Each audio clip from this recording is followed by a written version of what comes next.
Beginning, a routine mission turns extraordinary. Captain Idris Kane had always believed that life in the Galactic Exploration Fleet was predictable, or at least as predictable as life could be when traversing uncharted star systems. He had spent years flying between colonies, charting asteroids, and negotiating minor disputes among frontier settlements. That was before he received the signal from Sector T-112. The message was faint at first, a simple beacon, pulsing in an unfamiliar rhythm, encoded in a language that no human had deciphered. Standard protocol dictated ignoring unknown transmissions until verified. But Idris had a stubborn curiosity. His instincts told him that this wasn't just a random distress signal. Something was calling. He arrived at the source in a small shuttle, skimming the surface of a planet covered in purple-hued forests and crystalline lakes. The air shimmered with bioluminescent particles, and the sky was a swirl of golden clouds. It was breathtaking. And in the heart of a crystalline meadow stood her, the alien girl. She was unlike any being Idris had ever encountered. Her skin glowed faintly like polished amber, her hair cascaded in silken threads of silver, and her eyes were a striking violet, reflecting the strange light of her world. She did not move immediately. She simply watched him, tilting her head in a way that seemed both curious and cautious. When Idris stepped closer, she spoke, not in words he understood, but in a series of harmonic tones that resonated deep within his chest. He froze. Somehow, he instinctively understood the meaning. "You are unexpected." He nodded, unsure if she could read his gestures as well. "I am Idris Kane," he said, his voice steady. "I mean no harm." She blinked. A strange smile touched her lips. Then, without warning, she stepped forward, closing the distance between them. Middle, understanding, and connection.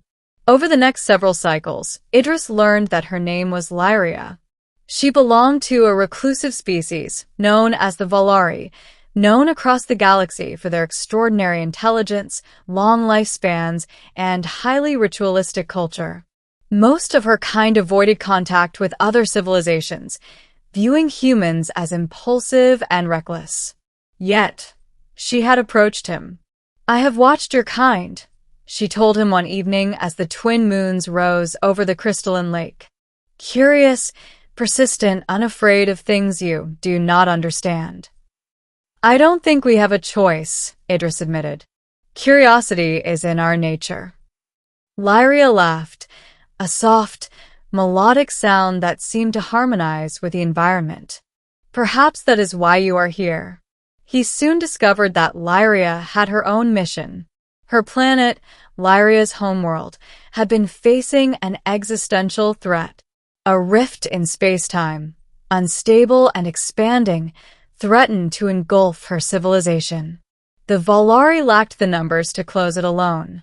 And Idris, though human and inexperienced in their advanced technology, possessed the adaptability and intuition that could make the difference. Days turned into nights as they worked together, building devices that channeled energy, learning to synchronize their minds through harmonic resonance, and sharing knowledge that transcended species. Through it all, a bond formed between them. Not the sudden, shallow infatuation of novels or hollow dramas, but a deep, mutual respect.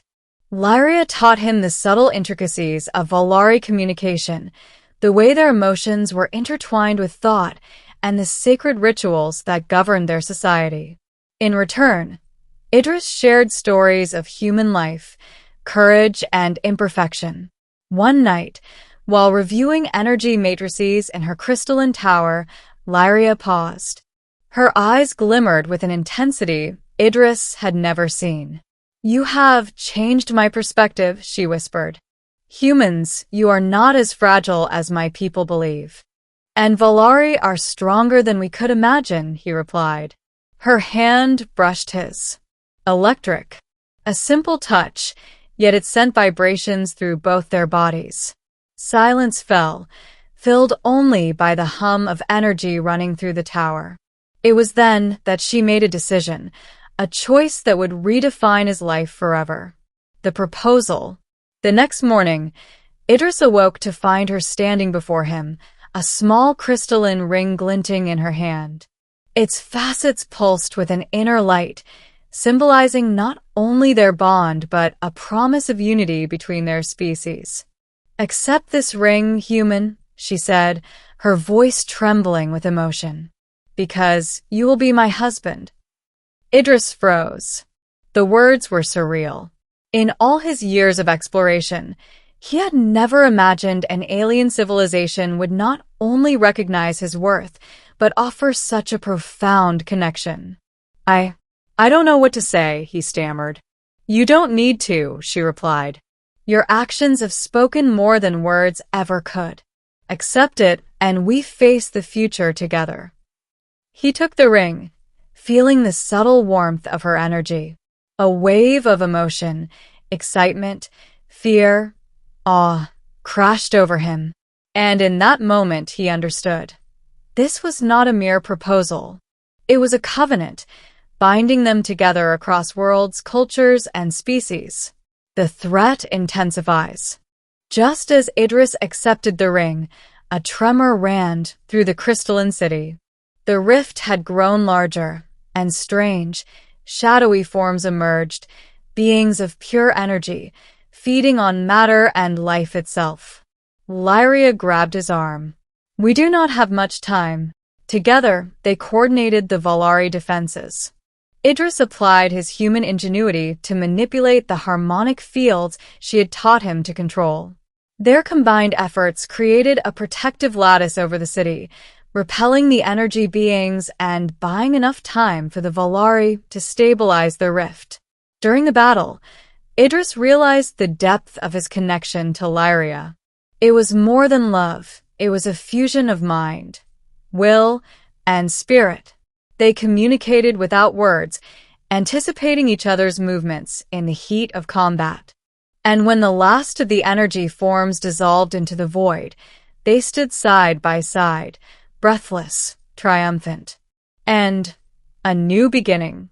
With the rift sealed, the Vaelari celebrated their survival, and Idris was formally recognized as Lyria's chosen. The Council of Elders, initially wary of a human's involvement, bowed in acknowledgement of his bravery and intelligence. Lyria and Idris stood atop the crystalline tower, watching the twin moons rise.